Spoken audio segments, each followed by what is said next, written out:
नमस्कार, आप देख रहे हैं विंध्या टाइम्स और मैं हूं आपके साथ अभिलाष। आज हम मौजूद हैं रीवा के अमैया स्थित बिजली विभाग में, जहां सभी आउटसोर्स कर्मचारी अपनी विभिन्न मांगों को लेकर के आमरण अनशन पर बैठे हुए हैं। साथ ही जो अगस्त क्रांति मोर्चा है वो भी पूरी तरह से इनको समर्थन दे रही है। इन सभी का कहना है कि जो पीएफ काटा जाता है इनकी सैलरी से, वो पीएफ इनके अकाउंट में जमा नहीं किया जाता है। साथ ही यदि इनके साथ कोई दुर्घटना घट जाती है तो किसी भी प्रकार से सरकार द्वारा, प्रशासन द्वारा, साथ ही बिजली विभाग द्वारा उसकी कोई भी जवाबदारी नहीं ली जाती है। एक ताज़ा उदाहरण हमारे सामने आया था। पवन तिवारी जिनके साथ ये घटना हुई थी, उनका एक हाथ बिजली विभाग में सेवा देते हुए कट गया था, जिसके बाद लगातार मीडिया के द्वारा प्रयास किया गया, तब जाकर कहीं सोनू सूद मदद के लिए आगे आए। कुंज बिहारी तिवारी जी के माध्यम से सोनू सूद तक वो बात पहुंची और अंत में सोनू सूद द्वारा उन्हें एक हाथ लगवाया गया। तो इन सारी चीज़ों को लेकर कहीं ना कहीं असंतुष्टि का माहौल है, जिसको लेकर के सभी आउटसोर्स कर्मचारी जो हैं तो आज कल से ही आमरण अनशन पर बैठे हैं। आज हम जानने आए हैं क्या कुछ चीज़ें हैं जिनको लेकर असंतोष है और कब तक उनका ये आमरण अनशन चलेगा। हमारे साथ मौजूद हैं कुंज बिहारी तिवारी जी, उनसे हम जानेंगे क्या चीज़ें हैं और किन चीज़ों को लेकर ये आमरण अनशन में बैठे हैं। धन्यवाद सर। और आप इन पीड़ितों शोषितों की आवाज़ बनने के लिए आए, उसके लिए आपको, आपके चैनल को, पूरे आउटसोर्स यूनियन और अगस्त क्रांति की तरफ से धन्यवाद। ये टर्म ऑफ कंडीशन है एग्रीमेंट का जो हमारे हाथ लगा है। इसमें साफ सारे क्लाज लिखे हैं। 682 आदमी पर महीने काम में रहने चाहिए, जबकि ये लगभग 200 फर्जी हाजिरी भरते हैं। जो 600 लोग हैं उनको भी न टाइम से पेमेंट दे रहे। इस पे आप देखिए कि साफ क्लाज लिखा है कि 13% विभाग देगा पीएफ का। ये देखिए 13%, अमाउंट राशि 1383। एक आदमी को पेमेंट इतनी, एक आदमी को महीने का इतना पीएफ कौन देगा? मध्य प्रदेश सरकार और पूर्व क्षेत्र विद्युत वितरण कंपनी। अब इसमें जो एक क्लाज आता है, इसी में 12.5% इन मजदूरों का भी काटा जाता है। और फिर ये दूसरी लाइन आती है ईएसआईसी की। 3.25% ये गवर्नमेंट से लेते हैं। एक आदमी का 346 रुपये सरकार देती है इंश्योरेंस का, और लगभग इतनी राशि से काटी जाती है।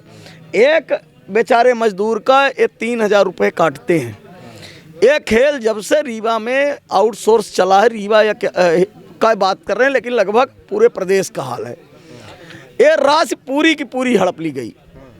लाल पुष्पराज सिंह, फिर बर्ड क्लास, एक गरीब गाय की तरह कल के इंतजार में, जैसे कसाई आता है हरी घास देता है और उनको लगता है कि हमारा पेट भरने आया, गला काटता है, उस तरह से आज तक कई लोग अपाहिज होते रहे, मरते रहे। लेकिन ये जो चीज़ें इनको मिलनी चाहिए, महत्वपूर्ण पीएफ ये है कि अगर 3000 रुपये महीने जमा होता तो भविष्य के लिए बनता है। मजदूरी 9000 मिलती, उससे खर्चा भर चल पाता है बामुश्किल। भगवान न करे जैसी दुर्घटनाएं पवन के साथ हुई। अनिल गुप्ता खत्म ही हो गए, उनके 4 बच्चियां हैं, कुछ भी नहीं दिया गया। संजीव का हाथ कटा। ऐसे कई लोग हैं। जब से अगस्त क्रांति का हम लोगों ने गठन किया, निरंतर लड़ाई लड़ रहे हैं। 4 महीने पहले आमरण अनशन हुआ, लिखित दिया गया। ये हम लिखित में क्या दिया गया? लिखित में 15 दिन का हम लोगों को टाइम मांगा गया था हम लोगों से, और ये बड़ा स्कैम बचाने 15 दिन बाद कार्रवाई का आश्वासन मिला था, लिखित आश्वासन, लेकिन कुछ भी नहीं हुआ। और ये बड़ा स्कैम है। एक बड़े मगरमच्छ को बचाने के लिए एक लॉलीपॉप दिया गया कि ट्रिक को ब्लैक लिस्ट कर दिया गया। ट्रिक का ब्लैक लिस्ट किया गया, लेकिन जो इनका पैसा था पीएफ का आज तक नहीं। दूसरा, इसमें कई लगभग 100 लड़के ऐसे हैं जिनकी किसी के 2 महीने की पेमेंट, किसी के 4 महीने की पेमेंट, किसी की 3 महीने की पेमेंट। ये क्या करते हैं? दूसरा, इसमें जब कोई लड़का बोलता है कि सर मेरा 2 महीने का पेमेंट नहीं मिला, उसको बंधुआ मजदूर की तरह ये भगा देते हैं। और आपकी चैनल के माध्यम से पूरी जिम्मेदारी के साथ कहना चाहता हूं कि देश में अंग्रेज़ों ने जो संक्रमण फैलाया था, उस संक्रमण की कुछ नाजायज औलाद उनके जाने के बाद यहाँ बची हुई है। वो आज भी उसी अंग्रेज़ों की तरह बंधुआ मजदूर की तरह इनका शोषण किया जा रहा है। इनका तार मिस्त्री के प्रमाण पत्र के नाम पे इनसे पैसा लिया गया, वो नहीं दिया गया। आप भी समझते हैं कि आईटीआई का कोर्स 2 साल का होता है। जो लड़का 7 साल 8 साल काम कर रहा है, 7 साल 8 साल काम किया, उसको अनुभव के आधार पर प्रमाण पत्र मिलना चाहिए, वो भी नहीं दिए। ये जब मर्जी होता है उसको गेट के बाहर कर देते हैं। अनिल गुप्ता के बारे में इसमें कल यहाँ के अधीक्षण यंत्री ने एक बहुत गंदा मजाक किया। ये पवन तिवारी जी बैठे हैं, इनकी मदद लोगों ने की और इनको जो ये विकलांगता के कारण इनको 2 लाख मिलता है, उसके अलावा कोई सरकारी सहायता नहीं मिली। जबकि ESIC के बारे में आप पढ़ेंगे और अपने चैनल से दिखाइएगा, अगर ESIC पवन तिवारी का जमा होता, अनिल गुप्ता का जमा होता, ये अन्य लोगों को, इनको 10 लाख तत्काल मिलता। इनका मैंडेज लॉस ये होता है कि काम करते समय कोई आदमी अगर दुर्घटनाग्रस्त हो जाता है, जब तक वो हॉस्पिटल में भर्ती रहता है, फुल पेमेंट, आधी नहीं, फुल पेमेंट मिलती। इनकी दवाई का पूरा खर्चा मिलता और तत्काल ही पवन तिवारी को 10 लाख, अनिल गुप्ता को 10 लाख, संजीव को 10 लाख, ऐसे दुर्घटनाओं के बाद इनका 10 लाख नगद मिलता ESIC से, गवर्नमेंट ऑफ इंडिया देती, जो कि क्लाज है। और फिर 5,000 इनकी मिनिमम पेंशन लगती। कलेक्टर T लैया राजा जी ने बोला था कि पवन तिवारी को रखा जाए, इसलिए कि जिस विभाग में सेवा देते इस स्थिति में पहुँचे, इतनी नौकरी 7-8 हज़ार 10 हज़ार की कि जिससे इनका भरण पोषण हो जाए। लेकिन यहाँ ये जो कमीशन खोरी है, इतने बड़े स्कैम के बाद यहाँ का प्रशासन कुछ न बोले, यहाँ के सफ़ेद पोस्ट कुछ न बोलें। इसका सीधा कारण है सबको अपनी हिस्सेदारी से मतलब है, इनके मुरझाए चेहरों से मतलब नहीं है, इनके बच्चों की फीस कैसे जाए इससे मतलब नहीं है, इनके बूढ़े माँ बाप की दवाई। आपका ये जो आमरण अनशन है अभी कब तक मतलब जारी रहेगा, जब तक मांगे पूरी नहीं होती? जिस तरह से आपने देखा है कि कुछ महापुरुषों की फोटो लगी हुई है, ठीक, ये कोई नाटक नहीं है, नाटक प्रशासन कर रहा है। आर्टिकल 19 में जो हमको मौलिक अधिकार हिंदुस्तान के नागरिक होने के कारण मिले हैं, उसका उपयोग हम कर रहे हैं कि अपनी हकों की मांग के लिए आमरण अनशन में बैठे हैं। तत्काल इनको पूर्व में सूचना थी 31 तारीख से, कल से आज तक किसी आदमी का मेडिकल नहीं कराया गया। एक आपके माध्यम से बताना चाहता हूं कि एक बहुत बड़ा घोटाला हुआ है, उसकी इस लड़ाई के बाद अगर हम जिंदा रह गए उसको लड़ेंगे। कलेक्ट्रेट शाखा में एक तहसीलदार हैं मिस्टर यतीश शुक्ला, उन्होंने हर विभाग का ठेका ले रखा है। कल रात के अंधेरे में वो आए थे, अपने साथ पुलिस लेके आए थे, वहाँ जाके मीटिंग की है, कितने में उनका लेन देन हुआ। उनकी जो नौकरी का हमको पता चल रहा है कि वो विकलांगता श्रेणी में नौकरी पाए हैं आरक्षण का लाभ लेके, उसका मेडिकल बोर्ड से हम लोग जांच कराएंगे कि कितने % विकलांग हैं। ना वो आँख से विकलांग दिखते, ना दांत से, ना जबड़े से, ना हाथ से, वो भी कहीं ना कहीं जांच की श्रेणी में आते हैं। लेकिन हमारे मौलिक अधिकारों का हरण करने के लिए कल जिस तरह से अंग्रेज आते थे अपनी फौज लेके और दमन करते थे, उस तरह रात के अंधेरे में आए थे। और आप ये देखिएगा कि हो सकता है कि कुछ फोटो ये 22 आमरण अनशनकारी है। ठीक है, पवन तिवारी जी हमारे साथ हैं, इनके साथ घटना हुई, काफ़ी मामला प्रासंगिक रहा। इनका एक हाथ कट गया बिजली विभाग में सेवा देते हुए, बाद में आखिरकार सोनू सूद जी इनकी मदद के लिए आगे आए जी। क्या कुछ घटनाक्रम हुआ था और मेरा आज किन मांगों को लेकर आप बैठे हैं? मेरा सिंगल फिशिंग करते समय मेरा घटना घटा 4 बजे के टाइम पे 1 जुलाई को, और मेरा हाथ जिससे कट गया और मेरे दोनों पैर बुरी तरह से सुलझ गए। अच्छा। और मेरा किसी प्रकार का मदद नहीं किया गया। हमारे भाइयों द्वारा, जो हमारे साथीगण हैं, उनके द्वारा 1500, 200, 150 रुपये जो जैसे दिए, जिसकी जितनी क्षमता थी सब दिए। उसके द्वारा मुझको दवाई हुई और हमारे बीच अगस्त क्रांति मंच के सहयोग से मैं नागपुर गया और हमारी दवाई की गई।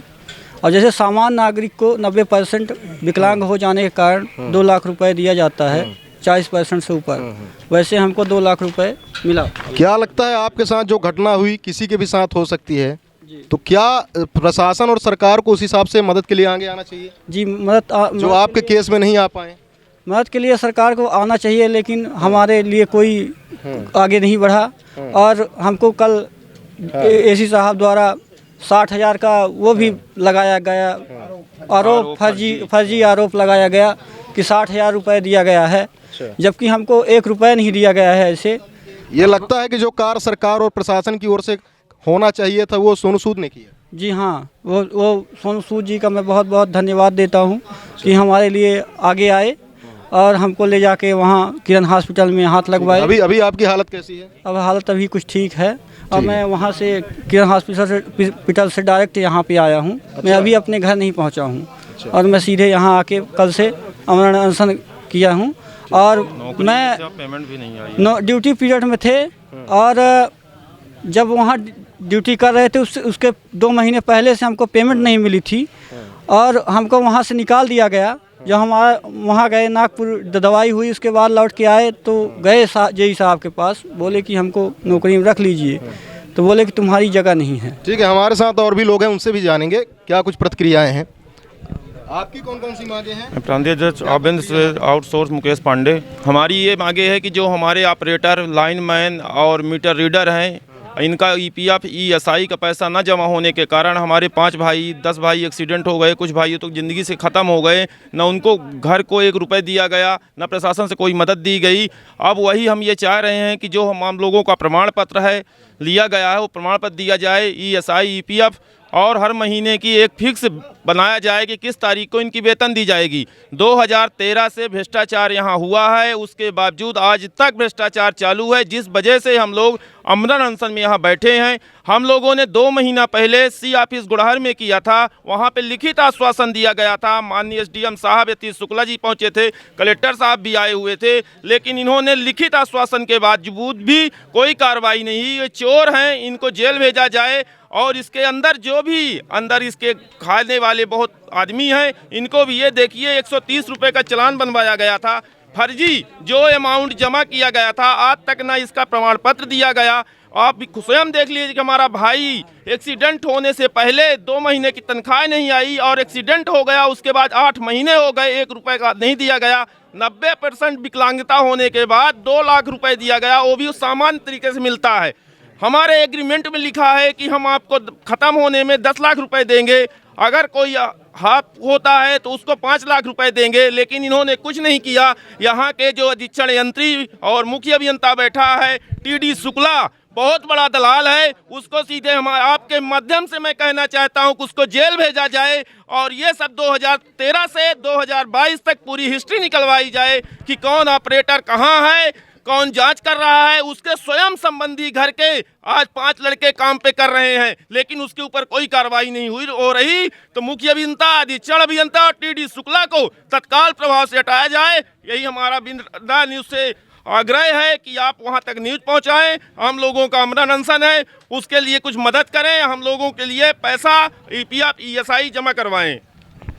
तो ये हमारे साथ थे सभी आउटसोर्स कर्मचारी जो कहीं ना कहीं बिजली विभाग की जो कार्यशैली है उसको लेकर असंतुष्ट है पूरी तरह से और आमरण अनशन पर बैठे हैं। उनका कहना है कि जब तक मांगे पूरी नहीं हो जाती हैं तब तक उनका ये जो अनशन है वो जारी रहेगा। धन्यवाद, नमस्कार।